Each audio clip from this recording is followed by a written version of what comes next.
Coming up on the show, we have more information on the signs for the penny wars that are hanging around the school. Plus your sports and headlines. That's all up next on the GHS Reporter.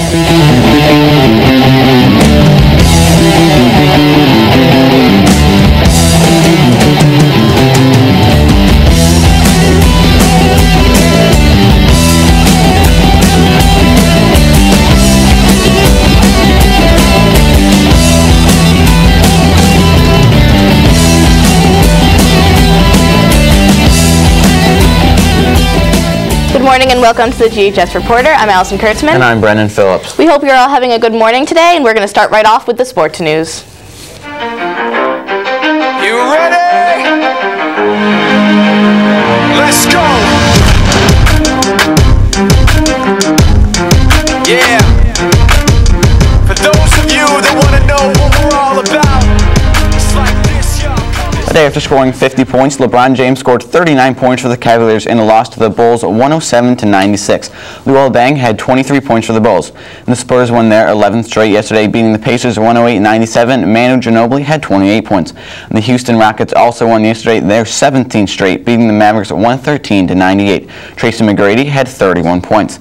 And in college basketball, Providence beat UConn 85-76. Jeff Xavier had 21 points in the win. In the Pac-10, number 2 UCLA beat number 7 Stanford 77-67 in overtime, winning the Pac-10 regular season title. And also this weekend, the MAC Men's Basketball Championship begins this weekend at the TU Center. Siena will play Saturday at 4:30 p.m. versus the winner of St. Peter's or Manhattan. And the America East Tournament also kicks off this weekend. UAlbany will play Boston U at 8:30 p.m. in Binghamton Saturday. That's all for today's sports. Now, Brendan, before we did this story, I couldn't figure out what the signs on the walls were advertising for the penny wars, but we went to the class of 2008 to find out more about it. Recently, students walking around the hall may have seen signs for the Penny Wars 2008 hanging up. But what are the Penny Wars and who are they for? I went to the class of 2008 to find out. What exactly are the Penny Wars? Well, the Penny Wars are a class competition, the goal of which is to raise as much money as possible.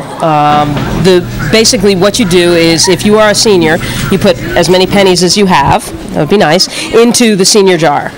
If you don't have any pennies to support your senior class, you can do it another way by putting nickels, dimes, quarters, dollars, $10, $20, $50 in somebody else's jar. By doing that, you reduce their total by the penny amount of that value. So 25 cents reduces 25 pennies. So if I didn't have any pennies, I would walk by the jar and put a quarter into the freshman jar. And that way I'm improving the senior's chance of winning. So. And what does the money go to? Who does it benefit? Well, because it's a competition, whichever class raises the most pennies, and again, it's not money, it's pennies. Whichever class raises the most pennies, they get 25% of the total money raised. The remaining 75% go to the Kosers. I think the Penny Wars are a good idea. I think it's going to be a really fun way to fundraise and really get the entire student body involved with not only fundraising for our class, but especially for the fundraising for the Kosher family. And who do you think will win, and how do you think this will turn out? Definitely the seniors are going to win. I think that we have the most heart in our class and are really going to put a lot into it. This is Allison. The Penny Wars will begin next Monday in the cafeteria, so remember to bring your pennies.